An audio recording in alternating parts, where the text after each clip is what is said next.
வணக்கம், நான் உங்க friend Jaya Srinivasan. Welcome to veggies recipe. இன்னைக்கு நம்ம வெஜ்ஜீஸ் ரெசிபி கிச்சன்ல ஒரு 2 பேர் இருக்கிற ஃபேமிலிக்கு 15ல இருந்து 20 தடவை சாம்பார் பண்றதுக்கு தேவையான அளவு சாம்பார் பொடி எப்படி பண்றது அப்படின்னு நம்ம பார்க்க போறோம்.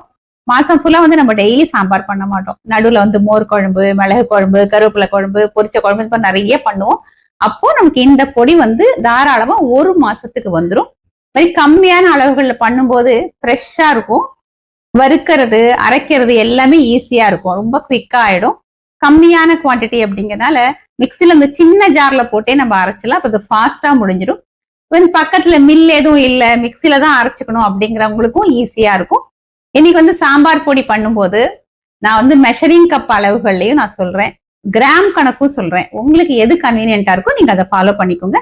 அளவுகள் எல்லாமே எப்பயும் போல டிஸ்கிரிப்ஷன்லயே நான் கொடுத்துட்றேன். ஃபர்ஸ்ட் டைம் சேனலை பாக்குறீங்கன்னா ப்ளீஸ் சப்ஸ்கிரைப் பண்ணுங்க. பெல் ஐக்கானை கிளிக் பண்ணி ஆல் ஆப்ஷன் கொடுத்துட்டீங்கன்னா நான் போடக்கூடிய எல்லா வீடியோஸும் குவிக்கா உங்களுக்கு ரீச் ஆகும். வாங்க, கம்மியான அளவுகள்ல நல்ல டேஸ்டியான சாம்பார் பவுடர் குவிக்கா எப்படி பண்றதுன்னு பார்க்கலாம். கம்மி குவான்டிட்டியில சாம்பார் பவுடர் பண்றதுக்கு நம்ம எல்லாமே வறுத்துக்கலாம். ஸ்டவ்ல ஒரு கடாய் வச்சிருக்கேன். 1 டீஸ்பூன் வெந்தயம். வெயிட்ல அப்படின்னு பாத்தீங்கன்னா 5 கிராம் இருக்கு. வெந்தயம் கலர் மாதிரி நல்லா வாசனை வர வரைக்கும் நம்ம வறுத்துக்கணும். வெந்தயம் பாருங்க நல்ல கலர் மாதிரி வறுபட்டாச்சு, நல்ல வாசனையும் வருது. இப்ப இதை நம்ம வேற பிளேட்டுக்கு மாத்திக்கலாம். அதே கடாயில 1/2 டீஸ்பூன் எண்ணெய் விட்டுக்கிறேன். எண்ணெய் சூடானதும் கட்டி பெருங்காயம். வெயிட்ல ஒரு 5 கிராம் இருக்கு. மார்பிள் சைஸ் அப்படின்னு சொல்லலாம். பெருங்காயம் நல்லா பொரிஞ்சு வர வரைக்கும் நம்ம ஃப்ரை பண்ணிக்கணும். ஒருவேளை பவுடர் பெருங்காயம் சேர்க்கறதா இருந்தா 1 டீஸ்பூன் சேர்த்துக்கலாம். பெருங்காயம் எண்ணெயில போட்டதுமே சாஃப்ட் ஆயிடும். இப்படி பிரஸ் பண்ணி விட்டோம் அப்படின்னா உள்ள வரைக்கும் நல்லா பொரிஞ்சு வந்துடும். அந்த மாதிரி பொரிஞ்சாதான் நம்ம அரைக்கும் போது மிக்சியில நல்லா பவுடர் ஆகும். இது நல்லா பொரிஞ்செடுத்து இப்ப எடுத்துக்கலாம். மிளகாய் வெயிட்ல 40 கிராம் இருக்கு. நம்ம கவுண்ட் எண்ணி பார்த்தோம் அப்படின்னா 40ல இருந்து 42 வரைக்கும் இருக்கு. இந்த கடாயில லேசா எண்ணெய் இருக்கு இல்லையா, அதுலயே மிளகாய் நம்ம ஃப்ரை பண்ணிக்கலாம்.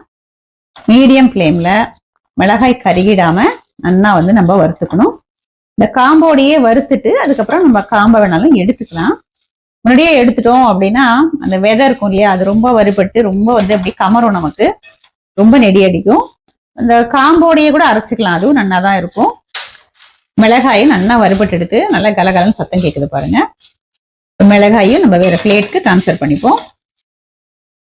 மெஷரிங் கப்ல 1 கப்பு மல்லி. வெயிட்ல பார்த்தோம் அப்படின்னா 75 கிராம் இருக்கு. லோ ஃப்ளேம்ல நல்லா வாசனை வர வரைக்கும் நம்ம வறுத்துக்கணும். மல்லி நல்லா ஒரு மனம் வருது, கரெக்டா வறுபட்டு இருக்கு. இதையும் நம்ம வேற பிளேட்டுக்கு மாத்திக்கலாம். கடலைப்பருப்பு இது மெஷரிங் கப்ல 1/4 கப்பு. அதுலயும் நான் பாதி எடுத்துட்டு இருக்கேன். 1/4ல பாதி அப்படின்னா 1/8 கப்பு. வெயிட்ல பார்த்தோம் அப்படின்னா 30 கிராம் இருக்கு. கடலைப்பருப்பும் பச்சை வாசனை போய் நல்லா கலர் மாறி வர வரைக்கும் நம்ம வறுத்துக்கணும். கடலைப்பருப்பும் நல்ல கோல்டன் கலர்ல கரெக்டா வறுபட்டு இருக்கு. இதையும் நம்ம வேற பிளேட்டுக்கு மாத்திப்போம். மெஷரிங் கப்ல 1/4 கப்பு. அதுல பாதி துவரம்பருப்பு, அதாவது 1/8 கப்பு. இதுவும் பச்சை வாசனை போய் நல்ல கலர் மாறி வர்ற வரைக்கும் நம்ம வறுத்துக்கணும். துவரம்பருப்பு நல்லா நிறம் மாறி வறுபட்டாச்சு. இப்போ இதையும் நம்ம வேற பிளேட்டுக்கு மாத்திக்கலாம். 1 டேபிள் ஸ்பூன் உளுத்தம்பருப்பு. இதுவும் நல்ல நிறம் மாறி வாசனை வர வரைக்கும் நம்ம வறுத்துக்கணும். உளுத்தம்பருப்பு நிறம் மாறி நல்லா வறுபட்டாச்சு. இதையும் நம்ம வேற பிளேட்டுக்கு மாத்திப்போம். என்கிட்ட கொஞ்சம் காஞ்ச கருவேப்பிலை இருக்கு. ஸ்டவ் ஆஃப் பண்ணிருக்கேன். வெறும் கடாய் நல்லா சூடா இருக்குல்லையே, அதுலயே போட்டுடலாம். கொஞ்சம் இதுல ஏதாவது ஈரம் இருந்தாலும் அதுவும் ட்ரை ஆயிடும். ஒருவேளை காஞ்சது இல்ல ஃப்ரெஷ்ஷான கருவேப்பிலையா இருக்குன்னா அதை கொஞ்சம் போட்டு லேசா ட்ரை ஆற வரைக்கும் நம்ம வறுத்துக்கணும். இது இப்படியே இருக்கட்டும். நம்ம வறுத்தது எல்லாமே சூடு ஆறட்டும். நம்ம அதுக்கப்புறம் எப்படி அரைக்கிறதுன்னு பார்க்கலாம். நம்ம வறுத்ததெல்லாம் சூடு ஆறியாச்சு. மிளகாயை நம்ம மிக்சி ஜார்ல சேர்த்துக்கலாம். சின்ன ஜார் தான் எடுத்துட்டு இருக்கேன், நம்ம கம்மியா தானே அரைக்கிறோம். அதனால மிளகாயோட பெருங்காயத்தையும் போட்டுருவோம்.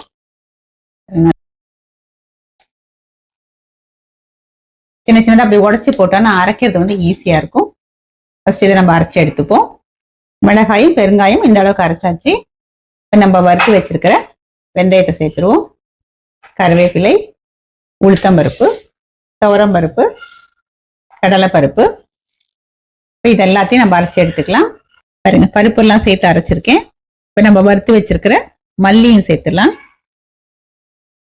இப்ப இதை நம்ம பவுடர் பண்ணி எடுத்துப்போம். சாம்பார் பவுடர் அரைச்சி எடுத்துட்டாச்சு. இந்த பவுடரை யூஸ் பண்ணி நம்ம ஒரு சாம்பார் பண்ணிடலாம். சாம்பார் பண்றதுக்கு ஸ்டவ்ல ஒரு கடாய் வச்சுட்டு 1 டேபிள் ஸ்பூன் எண்ணெய் சேர்த்திருக்கேன். இதுல எண்ணெய் ஒரு 10 வெந்தயம், 1/2 டீஸ்பூன் கடுகு, 1/4 டீஸ்பூன் பெருங்காயம். சாம்பாருக்கு தேவையான காய்கறி நான் இன்னைக்கு கத்திரிக்காய் சேர்த்திருக்கேன். நீங்க உங்களுக்கு பிடிச்ச காய்கறி எது வேணாலும் சேர்த்துக்கலாம். கத்திரிக்காயை வதக்கி விட்டுப்போம்.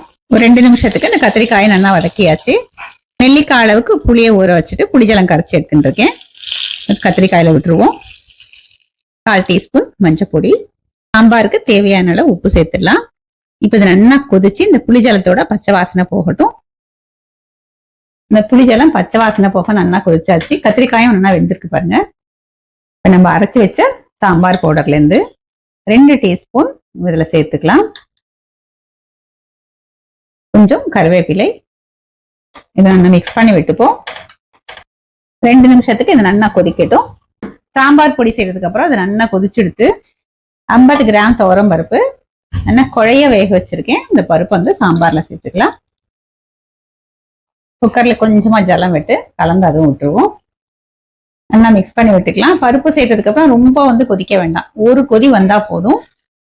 சாம்பாரோட கன்சிஸ்டன்சியும் கரெக்டா இருக்கு. ஒருவேளை திக்கா இருக்குன்னா கொஞ்சம் நம்ம ஜலம் விட்டுக்கலாம். சாம்பார் ஒரு கொதி வந்தாச்சு. பொடியா கட் பண்ணிருக்கிற கொத்தமல்லி தூவிடலாம்.